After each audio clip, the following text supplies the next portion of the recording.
ऐसा बहुत कम होता है कि एक उम्दा फनकार एक बेहतरीन इंसान भी हो, और जब कभी ऐसा सुखद संयोग घटित हो जाता है तो ऐसे व्यक्तित्व का नाम दिलों के इतिहास में स्वर्ण अक्षरों से लिखा जाता है।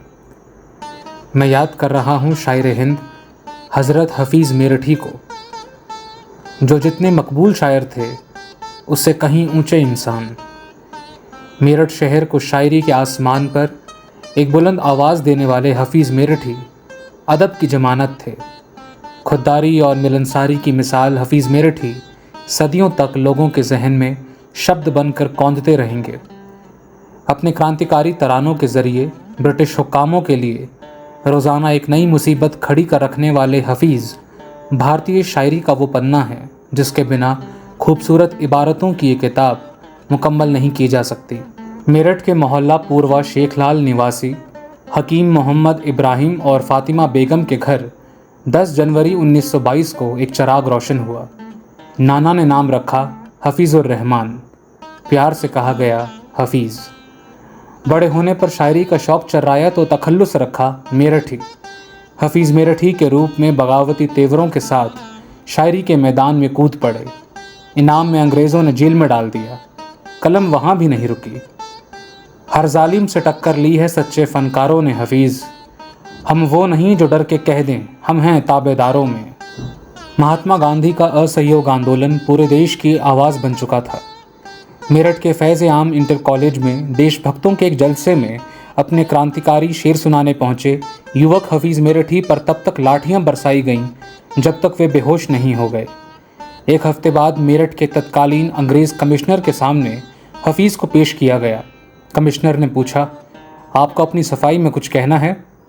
हफीज़ कहाँ चूकने वाले थे, वहाँ भी शुरू हो गए। जब सबके लब सिल जाएंगे, हाथों से कलम छिन जाएंगे, बातिल से लोहा लेने का ऐलान करेंगी जंजीरें, बातिल से लोहा लेने का। अंधों बहरों की नगरी में यूं कौन तवज्जो करता है, अंधों बहरों की नगरी में यूं कौन तवज्जो करता है।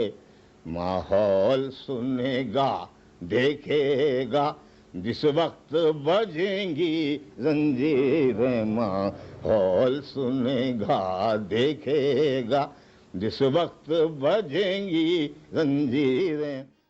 मेरठ के नाम का परचम पूरी दुनिया में फहराने वाले शायर इनकलाब हफीज़ मेरठी के फ़न के बाकी रंग भी मोहताज तारुफ नहीं हैं। सामाजिकता की कसक भी स्याही बनकर कागज़ पर संवरती रही। कैसी भी मुसीबत हो बड़े शौक़ से आए, कमज़र्फ़ के एहसान से अल्लाह बचाए। देश के बंटवारे के दर्द की टीस उनके लफ्ज़ों पर छपी। नतीजतन हफीज़ कहे बिना ना रह सके, खून इस दौरे गरानी में बहुत सस्ता है।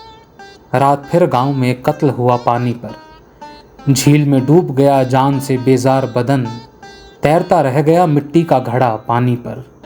उर्दू शायरी के बेताज बादशाह हफीज़ मेरठी का फ़न एक और जहां समाज के ऊंचे तबके को आईना दिखाता है, वहीं वो रोज़मर्रा की दिक्कतों से दो चार हो रहे आमजन की पीड़ा को भी मुखर करता है।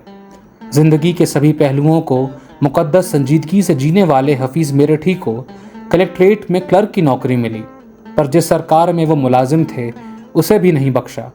नतीजा, नौकरी से भी हाथ धोना पड़ा। बाद में काशीनाथ वकील के यहाँ उन्होंने मुंशी के रूप में काफ़ी समय तक काम किया। 1942 में सायरा बेगम से उनका निकाह हुआ। बार बार जेल जाने के कारण और ठीक से देखभाल के अभाव में उनके 1 साल के बेटे की मृत्यु हो गई। मुफलसी और तंगहाली में उनकी पत्नी का 1950 में इंतकाल हो गया।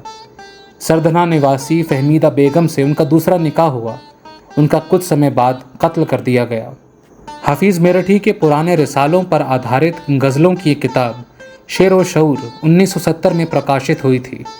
उनका एक दीवान मताए आखिरी शब 1987 में छपा। इसे उर्दू अकेडमी ने प्रथम पुरस्कार से नवाजा था। उनका एक गज़ल संग्रह गहराइयाँ 1998 में प्रकाशित हुआ। हफीज़ साहब ने उर्दू अदब को पुरस्कार करने के लिए Saudi Arab, Sharjah, Iran, England, America, Pakistan, Bangladesh और ताइवान की यात्राएं की। 1993 में उनकी पुस्तक हफीज़ मेरठी फ़न और शख्सियत को अकादमी अवार्ड मिला। हफीज़ दा के शेरों में बला का तगज्जुल है। उनके अदब की शाइस्तगी और पाकीज़गी का ये आलम है कि गैर मय्यारी और गैर शरीफाना लफ्ज़ों से तो वो पहलू बचाते ही हैं, तंजो तारीज में भी बेलगाम नहीं हो जाते। नहीं होती कभी साहिल के अरमानों से वाबस्ता, हमारी कश्तियाँ रहती हैं तूफ़ानों से वाबस्ता। मैं यूं रहजन के बदले पासबां पर वार करता हूँ, मेरे घर की तबाही है निगहबानों से वाबस्ता। हफीज़ मेरठी खुददारी और स्वाभिमान की जिंदा मिसाल थे। किराए के घर में पूरा जीवन बसर करने वाले हफीज़ की माली हालत को देख एक बार ज़िला प्रशासन ने उन्हें 1 लाख रुपए की राशि देनी चाहिए। अत्यंत गरीबी में जीवन काट रहे हफीज़ साहब बिफर गए। पूरा मेरठ गवाह है कि इस रकम को देने के लिए तत्कालीन प्रशासन को नाकों चने चबाने पड़े। एक सार्वजनिक सम्मान समारोह आयोजित करके पूरे शहर के सामने घुटनों के बल बैठकर हफीज़ साहब को एक पुरस्कार के रूप में ये राशि दी जा सकी थी। हकीकत ये है कि हफीज़ सच्ची बात कहने का हौसला रखते थे।